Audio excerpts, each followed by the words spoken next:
So today, my daughter had her first basketball game. Um, I got mixed reviews about the whole situation. I mean, they got their ass. They got belt ass today.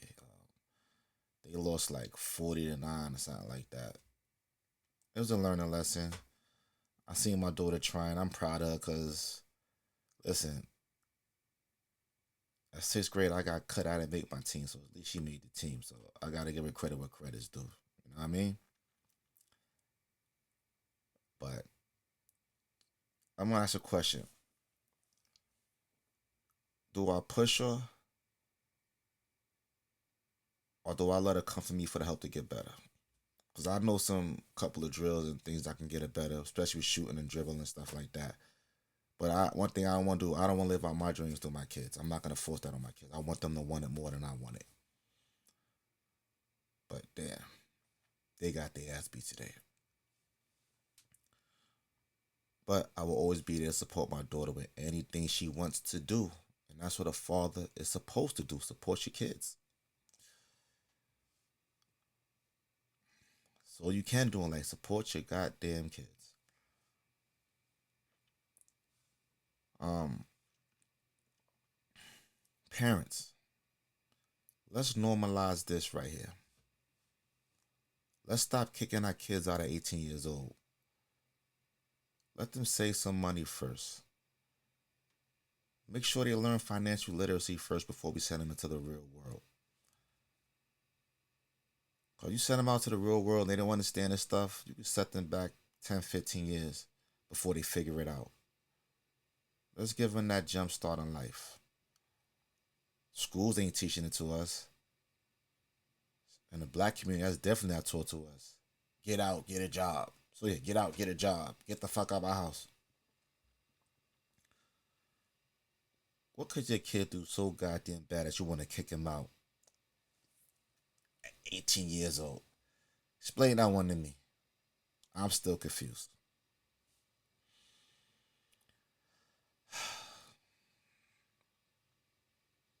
We got to do better as parents.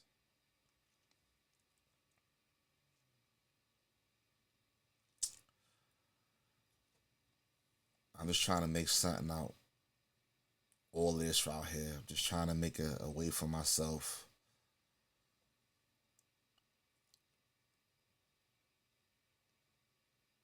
A lot of people want to know what I'm doing post sanitation. Chilling, getting my mental health together. I ain't gonna lie, that racist fucking company destroyed me mentally. Had me questioning my self worth, who I was as a person, as a black man in the world. I mean, thank you for the opportunity, but no thank you. Some companies even worse. MTA, housing. Niggas literally pay you to forget who you are as a person and forget your dreams. And a lot of people let that paycheck just manipulate them. They forgot who they was after a couple paychecks. Become a slave to a paycheck. What success means to me? Doing the things that I like to do comfortably and not have to worry about it.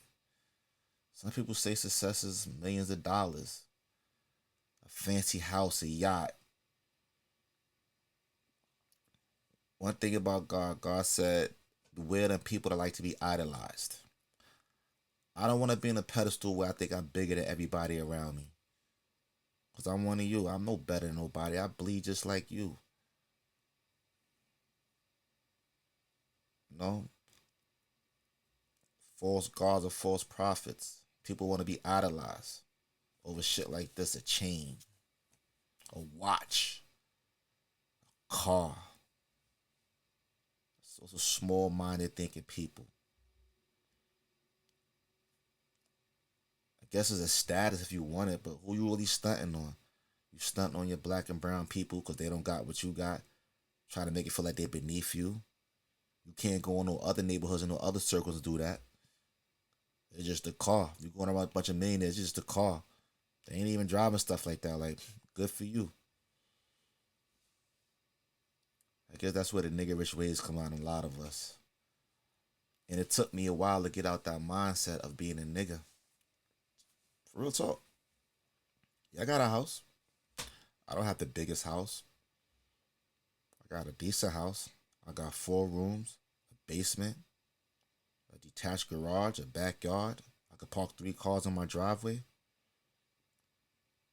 And I have the opportunity to enhance my house. I could do whatever I want to make it better as the time goes on. But that's me living within my means, understanding who I am, and not trying to brag at people. Oh, I got a house. I would say none. A house is a fucking bill. Do you know the mortgage? You know what that means? Pay until death. If you have a mortgage, is a Latin word. Pay until death. Mortgage, from morgue. Learn your Latin, man. So when you get a mortgage, they expect you to pay until you die, right? And if you die, all the bank do is take that house back and resell it.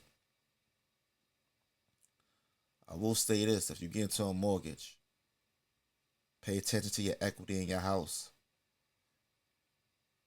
Uh, Sometimes it might be a good time to sell your house. Like after my daughter grow up and she go to college and move away, I don't think I'm gonna keep my house any longer. The purpose of having a house is accomplished. I needed somewhere stable for my daughter to live for 18 years. I had to pay some type of mortgage or I'm rent or somewhere. So I might as well pay myself and get some equity in my house instead of paying rent for 18 years. And then after 18 years, I get nothing in return. I didn't pay a lot for my house. I will say this though, in a matter of 5 years, my house gained 115,000 equity. That's pretty cool. Let that ride for another few more years, it may jump to 200,000 equity. Cash out, go somewhere simple, man. Just enjoy life. No matter what, where you gotta go, you gotta pay to stay there. But at least you making some money off the situation. That's why you get a mortgage. Just dropping a little bit jewels on y'all right now. Unless you one of them bum ass things that want to stay in Section 8 your whole entire life. Live with some chick crib. But you're not gaining no equity. Like I said, you got 200-300 grand of equity in your property. You could change the situation. You can invest in your business. You can do a lot of things. You could do how white people do. Pay for your daughter's wedding. Give them a good start up in life. But if nobody's teaching you these things, you don't know these things. That's one of the few blessings I say I learned from sanitation when I got in different rooms around different ethnic groups. I started to indulge in different conversations, which broadened my horizons. I wasn't getting these conversations in the ghettos, on the neighborhood benches. I wasn't getting these conversations in the projects. So I will say that's one thing that it changed my perspective of life and making me want more and not being nigga about it. When I was growing up, I just wanted the flyest jacket, the flyest car. My whole point of existence was to prove to somebody I'm not broke and I got more money than you.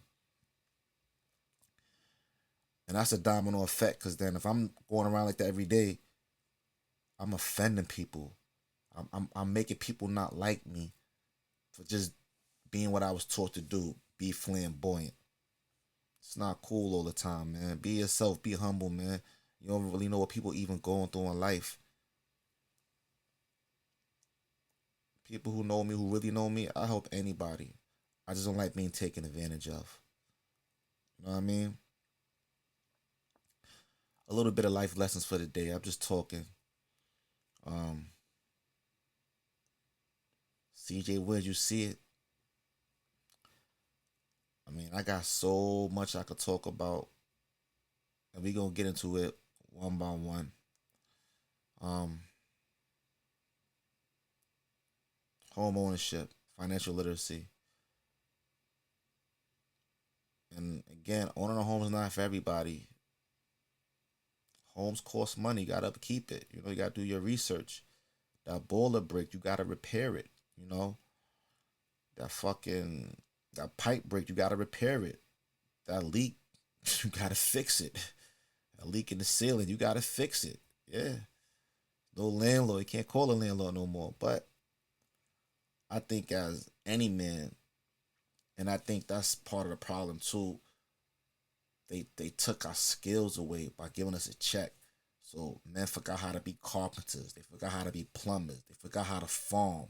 You know, this is something that God gave us naturally to learn a skill, but they give you a paycheck to forget all these skills. Learn some things, man. I know I saved me a few $100, maybe a couple thousand, learn how to do things myself. Just don't go on YouTube to be entertained. DYIs, learn how to do it yourself. Always believe in yourself, man.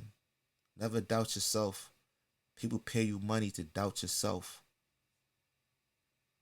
Always know your worth when you walk inside of a room. This way nobody can tell you how much you're worth. Know your worth. And if you don't like how they treat you, be willing to walk away from it. Keep your dignity and your pride intact. Walk away. 9 out of 10 times they call you back. They called you the first time, they really wanted you there. If they don't want you there, you don't need to be around people like that, because down the line the business is going to be shady anyway. Just walk away from them. Trust me. Know your worth, king, queen, princess, prince. Know your worth anywhere you go.